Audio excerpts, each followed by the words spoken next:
한 주간도 평안하셨습니까? 오늘은 마이크가 조금 시원치 않을 겁니다. 그래도 하나님의 은혜가 우리에게 임할 줄로 믿습니다.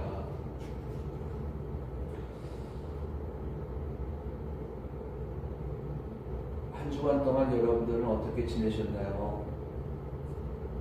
똑같은 나날들, 우리가 똑같은 시간의 흐름 속에 살고 있지만 하나님의 은혜의 손길은 여전히 여러분들을 향하고 있었고, 또 여러분들은 오늘 이렇게 하나님을 만나기 위해서 성전에 올라오셨고 영상 앞에 앉으셨습니다.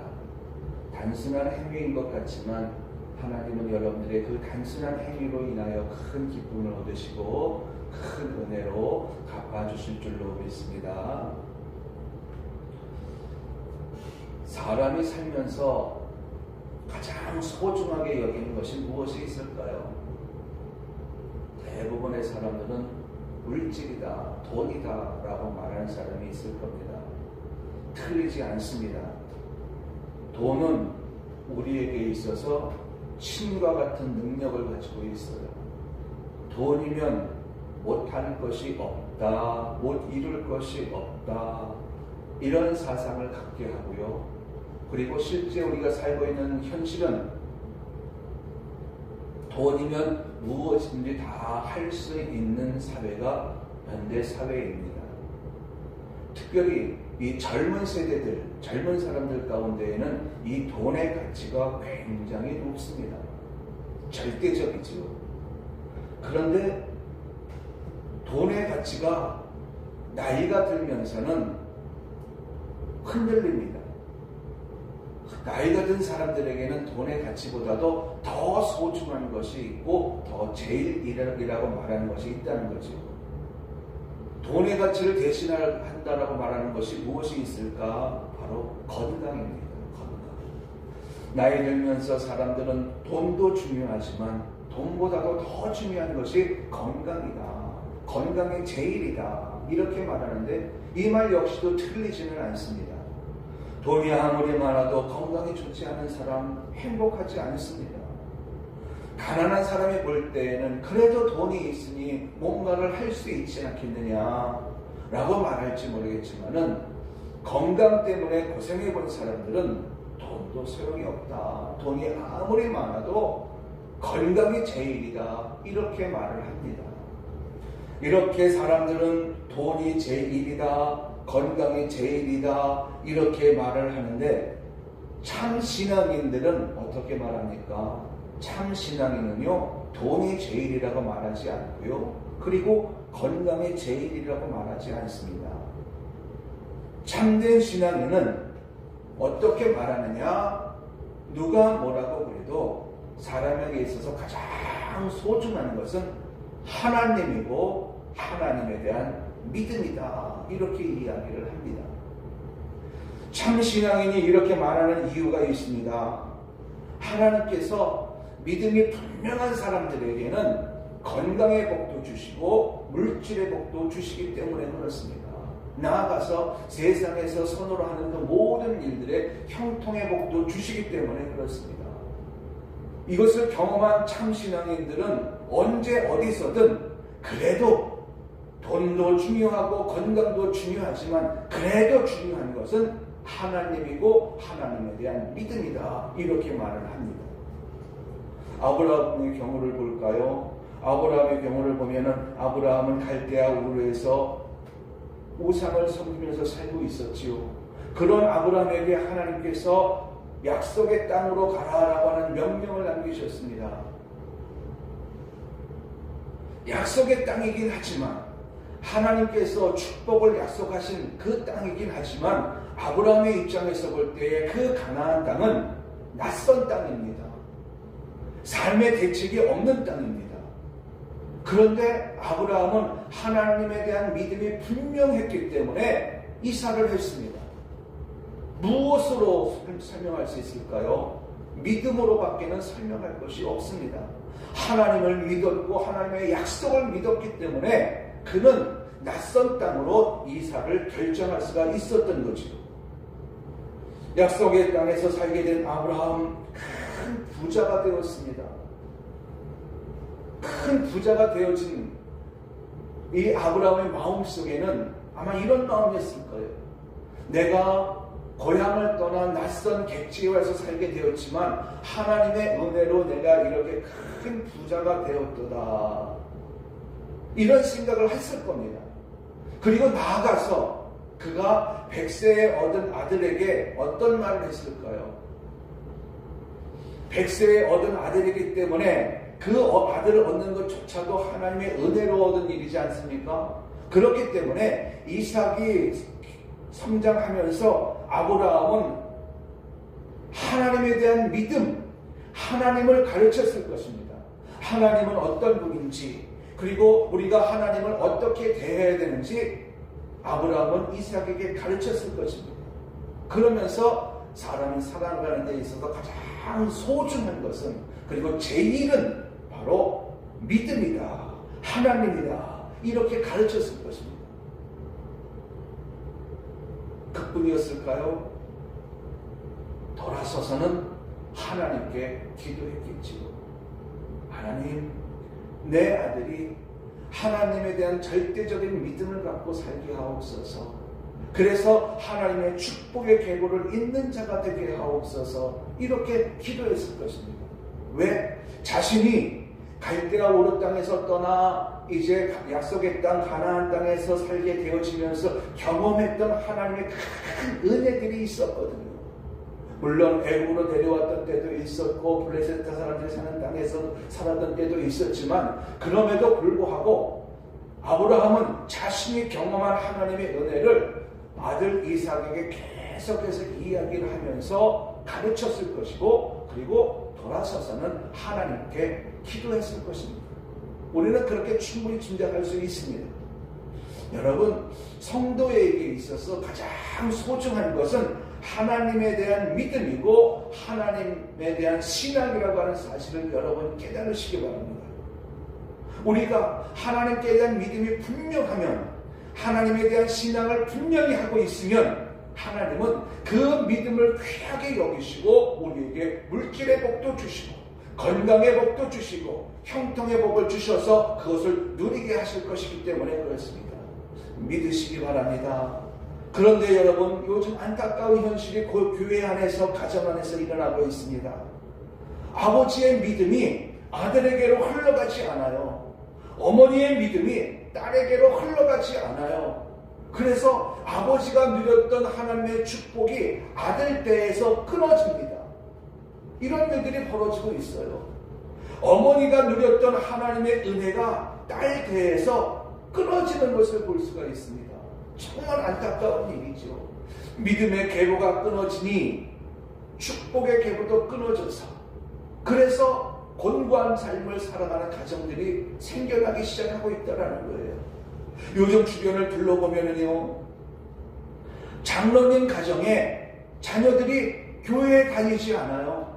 하나님을 알고 있습니다. 예수님을 알고 있어요. 그러나 그들의 삶을 보면은 도대체 하나님을 믿는 사람인지, 장로님 가정인지, 가정의 자녀인지 혼란스러울 때가 있습니다. 권사님 가정에 교회에 다니지 않는 자녀들이 있습니다. 심지어는 목사님 가정에 교회를 다니지 않는 자녀들이 있어요. 하나님을 믿고 예수님을 믿는다라고 말을 하지만 실제 그들의 삶은 교회에 다니지 않아요. 교회에 다니지 않으니 예배 생활이 없지요. 기도 생활이 없지요. 그러다 보니까 자연스럽게 믿음의 계보가 끊어지는 거예요. 축복의 계보도 나가서 끊어지는 겁니다. 이런 안타까운 일이 교회에서 벌어지고 있고 믿음의 가정에서 벌어지고 있습니다. 그런데 여러분, 여기에 더 큰 문제가 있습니다. 어떤 문제가 있느냐? 부모 세대들이 자녀들이 신앙생활을 하지 않는 것에 대해서 별로 안타까워하지 않는다는 거예요. 안타까워하지 않으니 기도도, 간절한 기도가 나오겠습니까? 그들의 마음속에, 또 그들의 입술 속에서 나오는 말들은 때가 되면 나오겠지, 때가 되면 다니겠지, 이렇게 아니란 생각을 하고 있다는 거예요. 자녀들의 신앙생활에 대해서 별로 관심을 갖지 않는 부모 세대들이 있다는 것이 사실 더 큰 문제입니다. 여러분, 하나님에 대한 믿음은 우리로 하여금 물질의 복을 누리게 하고 건강의 복을 누리게 하고 형통의 복을 누리게 함을 여러분 믿으시길 바랍니다. 그래서 하나님은 우리의 인생을 행복하게 만들어 주시고 나아가서 영원한 생명, 영생을 얻게 하십니다. 믿음으로 말미암아 우리가 영생을 얻게 되어지는 거예요. 이렇게 해서 믿음의 계보가 이어지고 축복의 계보가 이어진다면 그 가정은 또 그 가문은 하나님의 축복 속에 살아가게 되어지는 가정이요 가문이 되어질 줄로 믿습니다. 이 원리를 알기 때문에 참 신앙인은 자녀들에게 믿음의 계보가 이어지고 축복의 계보가 이어지도록 가르쳐요. 그리고 돌아서서는 하나님 앞에 간절히 기도합니다. 왜? 사실은 내 힘으로 되는 일이 아니거든요. 이것은 저도 마찬가지입니다. 저도 두 아들이 있는데 믿음의 계보가 이어지게 하기 위해서 그래서 저도 가르쳐요. 종종 이야기를 합니다. 권면을 합니다. 권면을 하고 이야기하는 것만으로 부족하기 때문에 돌아서서는 매일같이 하나님 앞에 기도합니다. 하나님, 나의 두 아들들이 믿음의 계보를 잇고 축복의 계보를 잇는 자들이 되게 하옵소서. 오늘 본문에 보면은요, 솔로몬 이야기가 나오는데요. 솔로몬의 아버지가 누구입니까? 다윗이죠. 다윗은 누가 뭐라 그래도 믿음이 대단한 사람입니다. 그리고 하나님의 축복을 풍성에 받아 누린 사람입니다. 그런 다윗이 이제 나이가 많아 죽게 되었고 그래서 왕위를 아들 솔로몬에게 물려줄 수밖에 없는 상황이 되어졌는데 그 솔로몬에게 어떤 말을 했을까요? 그리고 하나님께는 어떤 기도를 했겠습니까?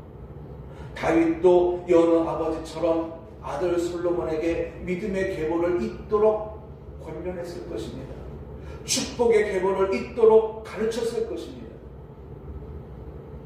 그리고 돌아서서는 하나님께 기도했을 것입니다. 다윗의 마음이나 보통 우리들의 마음이나 부모 세대라면 똑같은 마음이거든요. 그리고 그 속에 믿음이 있는 자들이라면 똑같은 마음이거든요. 그러니까는 솔로몬에게 가르쳤을 것이고 돌아서서는 하나님 앞에 기도하되 쉬지 않고 기도했을 것입니다. 이렇게 아버지의 가르침과 기도 속에 자란 솔로몬이 이제 이스라엘의 왕이 되었습니다. 그리고 그가 하나님 앞에 일천번제를 드렸을 때에 하나님께서 솔로몬을 찾아오셨습니다. 그러면서 하시는 말씀이 내가 네게 무엇을 줄고 너는 구하라. 이 말은 구하는 그 어떤 것도 다 주시겠다는 뜻입니다. 무엇을 구하든 다 주시겠다는 거예요. 그런데 여러분, 하나님의 솔로몬을 찾아오셨는데 솔로몬이 하나님 앞에 뭔가 잘한 것이 있어서 찾아오셨을까요? 특별히 일천번제라고 하는 그 제사를 하나님 앞에 드렸는데 그 일천번제를 귀하게 여기시고 하나님께서 솔로몬을 찾아오셨을까요? 예, 맞는 말이기도 합니다. 그러나 그 전에 아버지 다윗의 기도가 있었습니다. 어린 솔로몬이 이제 이스라엘의 왕이 되어야 하는데 왕위를 물려줘야 하는데 솔로몬은 나이도 어립니다. 경험도 부족합니다. 인격적으로도 아직 온전하지 않습니다. 통치자로서의 자질도 부족합니다. 그런 아들에게 이제 왕위를 물려줘야 되는 이 상황 속에서 이 솔로몬을 위해서 아버지 다윗이 할 수 있는 일이 무엇이 있을까요? 이미 기력이 쇠해진 상황입니다. 아들을 낳기만 한 것이 아니라 아들의 온전한 믿음과 신앙으로 잘 살아갈 수 있도록 또한 온전한 인격과 통치력을 갖고 나라를 통치할 수 있도록 하나님 앞에 기도하는 일이지요. 그리고 아들에게 가르치는 일이지요. 아들에게 권면을 하고 돌아서서 하나님 앞에 기도하는 이 다윗의 모습. 2장에 보면은요, 다윗이 솔로몬에게 마지막 유언을 남깁니다. 너는 하나님 앞에 대장부가 되라. 그리고 너는 하나님의 말씀과 계명을 굳건하게 지켜 행하라. 그리하면 하나님께서 내게 복을 주시리라. 마지막 유언으로까지도 남길 정도로 다윗의 마음은 솔로몬이 하나님에 대한 믿음이 분명하고 믿음의 계보를 잇고 그것으로 인하여서 축복의 계보를 잇는 자가 되길 원했습니다. 그래서 마지막 유언으로까지 솔로몬에게 권면을 했던 것이요. 솔로몬은 아버지의 가르침을 잘 받았습니다. 그리고 아버지의 마지막 유언을 가슴에 새기면서 신앙인으로, 그리고 하나님의 인도함을 받는 통치자로서의 그 직분을 감당하기 위해서 힘을 썼습니다. 그랬더니 하나님께서 그런 솔로몬을 찾아오시는 장면이 오늘 본문의 내용입니다. 여러분, 부모는요, 아들을 낳고 딸을 낳지만 그 아들, 딸이 이 세상에서 어떻게 살아야 할지를 그 방향을 설정해 주는 사람입니다.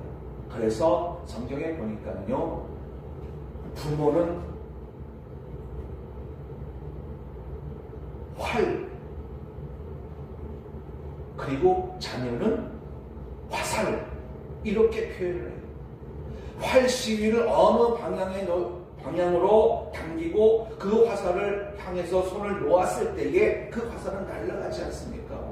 그래서 부모 세대는 자녀가 이 세상을 어떻게 살아야 할지를 설정해주는 아주 귀한 존재라고 설명을 합니다. 그런 다윗이 솔로몬의 신앙을 위해서 기도하면서 권면을 했고, 그런데 여러분들도 아시겠지만은 자식이 부모 마음대로 됩니까? 어렸을 때에는 그래도 되는 것 같아요. 그런데 사춘기를 지나 청소년기가 되고 성인이 되었을 때에는요, 부모의 마음대로 되지 않습니다. 뭐라고 말을 하면 잔소리 한다고 해요. 귀담아 듣지 않습니다. 그래서 다윗이 하나님께 대하여 기도하기를 쉬지 않은 것입니다.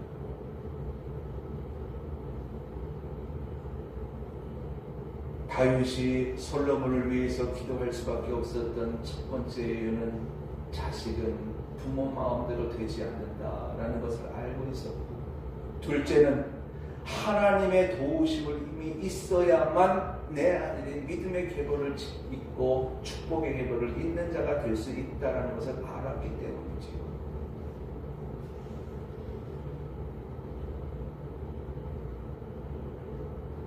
아버지 다윗의 기도로 믿음 안에서 잘 자란 솔로몬, 하나님께서 그를 축복하시는데 그 축복의 첫 번째 과정이 무엇이냐? 하나님이 솔로몬을 찾아오셔서 만나주시는 것이었습니다. 하나님은 잠이든 솔로몬에게 꿈으로 찾아가셨습니다. 그리고 만나주셨습니다. 여러분, 하나님이요, 사람을 찾아갈 때에는 두 가지 이유가 있습니다.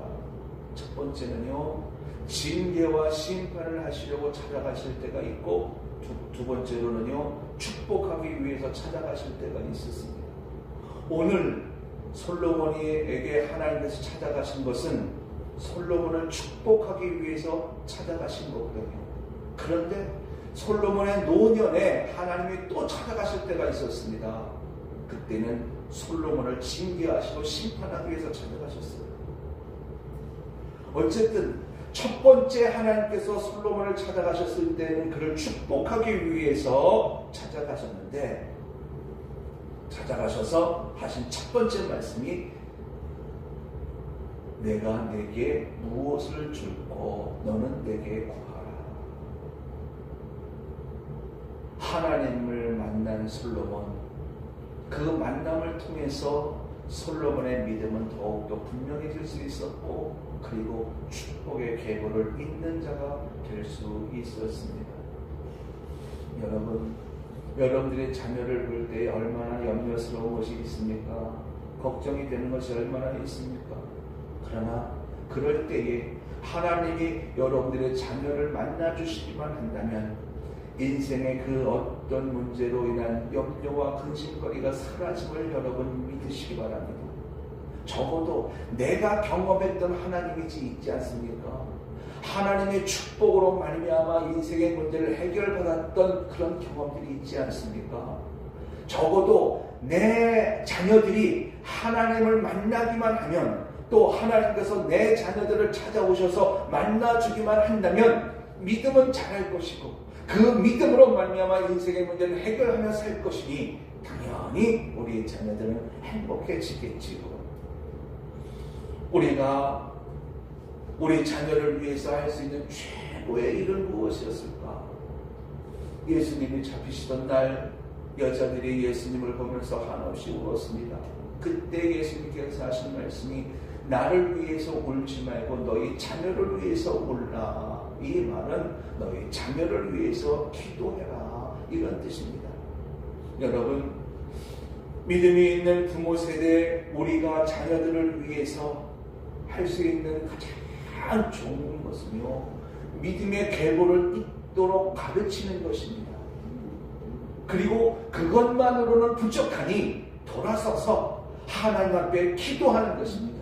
하나님, 우리 아들들을 만나 주시옵소서. 하나님, 우리의 딸들을 만나 주시옵소서. 그래서 그 만남을 통해서 하나님에 대한 믿음이 자라나게 해주시고, 그것으로 인하여 삶의 문제를 헤쳐나가는 내 아들, 딸들이 되게 하옵소서. 기도하는 것이 굉장히 중요해요. 다윗은 솔로몬을 위해서 기도했습니다.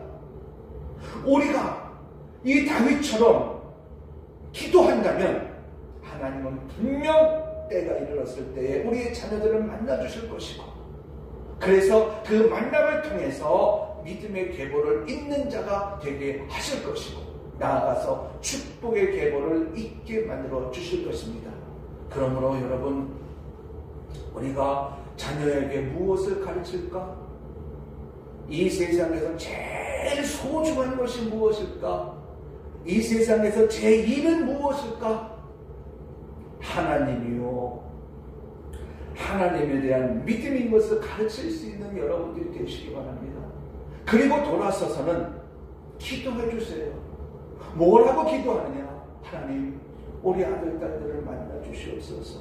우리 아들, 딸들을 찾아가 주시옵소서. 그래서 삶의 애정 속에서 저들이 하나님을 만남으로 말미암아 하나님에 대한 믿음이 더욱더 분명해지게 해주시고, 나아가서 삶 속에서 생겨나는 문제를 해결하며 살아가게 하옵소서. 꿈으로 찾아가시든 환상으로 찾아가시든 사건을 통해서 찾아가시든 하나님, 우리 아들, 딸들을 만나 주시옵소서. 기도하는 여러분들이 될 수 있길 예수님의 이름으로 당부를 드립니다. 두 번째, 솔로몬이 왕이 되었습니다. 어른이 왕이 되어도 통치자로서의 위치를 찾아간다는 것이 쉽지 않은 일인데, 어린 아이가 어린 나이에 이스라엘의 왕이 된 것입니다. 그러니 대적들이 얼마나 일어나겠습니까? 첫 번째, 솔로몬이 이스라엘의 왕이 되었을 때 일어난 대적이 누구였느냐? 그의 형이었습니다. 이복 형이었지요. 아도니아가 솔로몬의 대적이 되어 나타났고, 그리고 다윗의 군대 장관이었던 요압이 솔로몬의 대적이 되어 나타났고, 당시 대제사장이었던 아비아달이 솔로몬의 대적이 되어 나타났습니다. 이들은 솔로몬에게서 왕위를 빼앗으려고 반역을 일으켰던 주인공들입니다. 더 큰 문제는 아직 다윗이 살아있었을 때에 이들이 반역을 일으켰다는 거예요. 그러니 다윗이 죽고 나면은 얼마나 많은 대적들이 일어나겠습니까? 그리고 40년 동안 정치적 활동을 해온 이 다윗이 얼마나 염려스러웠겠습니까? 충분히 짐작할 수 있는 내용들이거든요. 내가 죽고 나면은 왕위를 끌어내리려고 하는 대적들이 생겨날 터인데 이것을 어떻게 할까? 어떻게 할까? 다윗은 이미 늙어서 힘이 없습니다. 이런 상황 속에서 다윗이 솔로몬을 위해서 할 수 있는 일은 기도하는 거죠. 기도. 하나님께 아들을 맡기고 하나님께서 높여주시기를 소망하며 기도하는 것뿐이었습니다. 이미 힘은 잃고 나이는 많아 늙었고 할 수 있는 것이 아무것도 없는 이 상황 속에서 아들을 위해서 할 수 있는 일이란 아들을 하나님 앞에 맡기고 하나님께서 내 아들을 높여주시기만을 소망하며 기도하는 것, 이거 위에는 다윗이 할 수 있는 일이 없다 이겁니다. 자기의 아들을, 자기 딸을 높일 수 있는 부모가 있을까요? 높인다고 해서 그 어디까지 높아질 수 있겠습니까? 그리고 그 기간은 얼마나 될까요? 세상이 내 아들, 딸들을 높일 수 있을까요? 세상은요, 끌어내리려고 하는 것, 빼앗으려고 하는 곳입니다. 세상의 대적들이 얼마나 많습니까? 둘러보면 온통 대적들 뿐이니 그 대적들로 인하여서 내가 높아진다는 것은 있을 수 없는 일입니다. 이런 상황인 것을 알고 있었던 다윗이 하나님 앞에 기도하기를, 하나님 내 아들을 높여주시옵소서. 기도한 것입니다. 기도한 것입니다. 시편 72편에 보면은요, 다윗이 솔로몬을 위하여 기도했던 장면이 나옵니다. 거기에 보면은요, 하나님이여 주의 판단력을 왕에게 주시고, 여기서 왕은 솔로몬을 말합니다. 주의 공의를 왕의 아들에게 주소서. 솔로몬이 백성들을 공의와 정의로 재판할 수 있도록 해달라고 도와달라는 겁니다. 그래서 높임받게 해달라고 기도하는 겁니다. 또 나아가서 뭐라고 기도하느냐? 그가 주의 백성을 공의로 재판하며 주의 가난한 자들 정의로 제한하리니. 이 말도 이 솔로몬이 가난한 자와 약한 자의 억울함을 풀어주고 궁핍한 자를 구원해주고 악지하는 자들을 꺾어달라고 하는 그런 기도예요. 그래서 백성들 앞에 높임을 받는 자가 되게 해달라는 거죠. 세상은 우리의 자녀를 높이지 않아요. 사람들도 마찬가지입니다. 그러나 하나님이 높여주시면 세상도 사람들도 덩달아서 내 아들, 딸들을 높인다는 사실을 여러분 믿으시기 바랍니다. 그래서 우리는 하나님 앞에 기도할 때에 어떻게 기도해야 되느냐? 하나님, 내 아들, 딸들을 높여주시옵소서. 내 아들, 딸들은 사람들로부터 인정받는 자가 되고 세상으로부터 높임받는 자가 되게 없어서 그 아들, 딸들을 위해서 기도하는 것이 얼마나 중요한지 몰라요. 저도 아들들을 위해서 기도할 때에 다른 거 기도하지 않아요. 물론 기도합니다만 제일 먼저 기도하는 것은 하나님, 내 아들들을 주께서 붙잡아 주시고 높여 주셔서 높임받는 아들들이 되게 하옵소서, 이렇게 기도하거든요. 믿음의 조상 가운데 이삭은 야곱을 위해서 기도할 때에 하나님께서 야곱을 민족들 위해 뛰어나게 하시고 높여달라는 거죠. 형제들이 그들을 섬기게 하기를 기도했습니다. 또 야곱은 요셉의 두 아들들을 높여달라고 기도를 했습니다. 모든 민족들 가운데에서 높아지기를 기도했습니다. 성도 여러분, 하나님이 여러분의 자녀를 세상에서 높임을 받으며 사람들로부터 인정받는 아들, 딸이 되게 해주시기를 축원합니다. 여러분들의 아들, 딸들이 그렇게 됐으면 좋겠어요.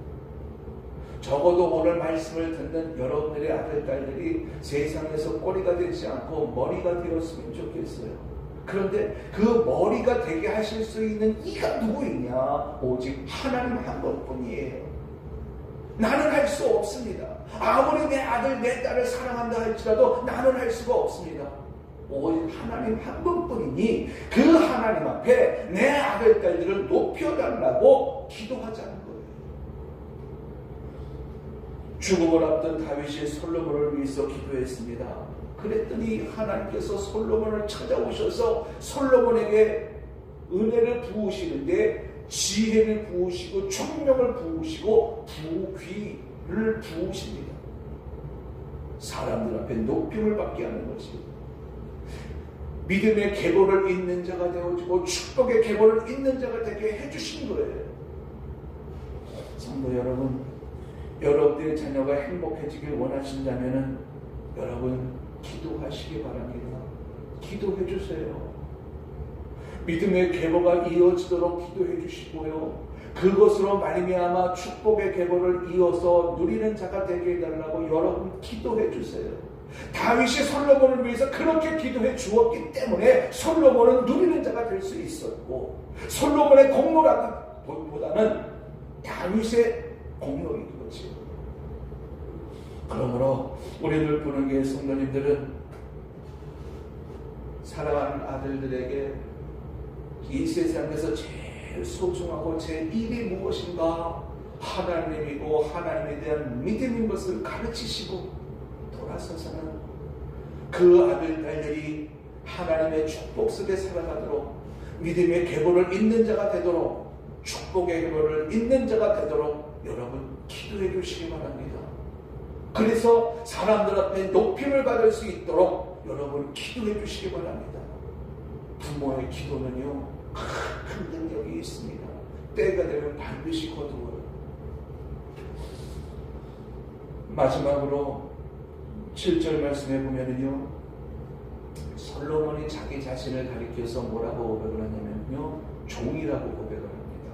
종, 작은 아이, 이렇게 고백을 해요. 이것은요 솔로몬이 최고의 겸손한 자세를 보여주는 겁니다. 아버지가 절대 권력을 가지고 있는 왕입니다. 그런 사람의 아들입니다. 솔로몬은 여기에 철이 없는 아이입니다. 이런 정도라면은 자기 자신을 종이라고 작은 아이로 표현한다는 것은 참 어려운 일이에요. 대개의 경우는요 망나니가 되어 있더라고요. 아버지가 권력이 있고 권세가 있고 돈이 많으면요 그 아들들은 망나니가 되어 있더라고요. 교만하고요 낮아질 줄을 몰라요. 그런데 솔로몬은 똑같은 상황인데도 불구하고 그는 자기 자신을 가리켜서 종이라고 표현을 하고 작은 아이라고 표현합니다. 겸손한 것이. 그러면은 이 솔로몬의 겸손함은 어디에서 나왔을까? 열왕기상 2장 2절로 3절 말씀을 보면은요, 다윗이 솔로몬에게 마지막 유언을 남기는데요, 너는 하나님 앞에서 대장부가 되라. 하나님 앞에 신앙생활을 잘 하라는 뜻입니다. 믿음 안에서 살아가도록 힘을 쓰라는 뜻입니다. 그러면서 하나님께서 우리에게 주신 법률, 계명, 율례와 증거를 모세의 율법에 기록된 대로 지켜 행하라. 하나님의 말씀대로 살라라고 분명을 해요. 그러니까는 이 솔로몬의 겸손은 어디에서 왔느냐? 다윗의 가르침에서 온 거지요. 다윗의 가르침에서 온 거예요. 이 겸손이라고 하는 말은요, 하나님을 경외하면서 하나님의 말씀을 순종적으로 받아들이는 태도를 말합니다. 이 겸손은 하나님을 기쁘게 한대요. 그런데 어린 다윗 솔로몬이 그 겸손한 마음을 가졌더라는 거지요. 마음만 가진 것이 아니라 그 겸손함을 말로 표현을 하는데 자기 자신을 종으로 표현하고 작은 아이로 표현한다. 솔로몬이 이렇게 자기 자신을 종으로 작은 아이로 표현하면서 겸손해질 수 있었던 그 근거는 여러분 솔로몬의 겸손함이 아니라 다윗의 기도가 있었기 때문인 것을 여러분 깨달으시기 바랍니다. 잠언 15장 33절 말씀에 보면은요, 겸손은 존귀의 앞잡이라 라는 말씀하고 있습니다. 존귀의 앞잡이. 존귀해질 수 있는 비결이 뭐냐? 바로 겸손이라는 거예요. 겸손. 겸손은 성경 전체의 가르침이기도 합니다. 또 겸손의 반대말이 뭡니까? 교만이죠. 이 교만은 패망의 선봉이라고 합니다. 교만한다는 반드시 망한다는 뜻이에요. 솔로몬이 전무후무한 지혜로 말미암아 온갖 부귀영화를 그렇게 풍성을 누릴 수 있었던 이유는 아버지 다윗의 기도가 있었기 때문이에요. 다윗으로 말미암아 믿음의 계보를 잇고 그리고 축복의 계보를 잇는 자가 되었기 때문인 것을 여러분 깨달으시기 바랍니다. 그래서 저는 오늘 여러분에게 권면하는 것이 있습니다. 무엇을 권면하느냐? 여러분, 세상에서 제일 소중하고 제일 중요한 것이 하나님이요, 하나님에 대한 믿음인 것을 자녀들에게 가르치시고, 그리고 가르침에서 끝나는 것이 아니라 돌아서서는 하나님 앞에 매달리듯 기도하시기 바랍니다. 그래서 내 아들들이, 내 딸들이 믿음의 계보를 잇고 축복의 계보를 잇는 자가 되어진다면 그보다 행복한 것이 어디 있겠습니까? 부모 세대로서 그보다 더 기쁜 것이 어디 있겠습니까? 믿음은 흘러가야 합니다. 축복은 누려야 합니다. 믿음이 흘러가고 축복을 누리게 할 수 있는 그 칼은 누가 쥐고 있느냐? 부모 세대가 쥐고 있습니다. 솔로몬이 믿음의 계보를 잇고 하나님의 축복 속에 부귀영화를 누리며 살아갈 수 있었던 그 이유는 바로 믿음이 충실충만한 다윗에게 있었고 하나님의 은혜를 소중하게 여겼던 다윗에게 있었음을 여러분 깨달으시기 바랍니다. 그러므로 여러분, 이 세상에서 가장 소중한 것은 재물도 아니고 건강도 아니고 신앙입니다. 무엇에 대한 신앙? 하나님에 대한 신앙. 이것을 가르치고 본을 보이고 그리고 돌아서서는 하나님 앞에 매달려 기도함으로 말미암아 여러분들의 기도로 인하여서, 여러분들의 가르침으로 인하여서 축복의 계보가 이어지고 믿음의 계보가 이어지는 은혜가 있게 되기를 예수님의 이름으로 당부를 드립니다. 그래서 하나님의 말씀이 여러분 가정 안에 말씀대로 이루어지는, 즉 하나님의 축복이 천대까지 이어지도록 만들어 나가는 우리들 분교의 성도님들 될 수 있게 되기를 예수님의 이름으로 축원합니다. 기도하겠습니다. 은혜가 풍성하신 아버지 하나님, 생명의 말씀을 통해서 우리가 자녀를 위하여 다시 한번 기도할 것을 다짐하고 결단하게 하여 주시니 감사를 드립니다. 믿음의 계보가 끊어지고 축복의 계보가 끊어지는 이 사태가 많이 발생되고 있는 이 상황 속에서 적어도 내 가정 안에 내 자녀들만큼은 믿음의 계보가 이어지고 축복의 계보가 이어져서 하나님의 축복 속에 행복한 인생을 살아가도록 만들어주는 부모 세대가 될 수 있도록 성령 하나님 역사하여 주옵소서. 할렐루야. 감사드리며 예수 그리스도의 이름으로 기도드리옵나이다.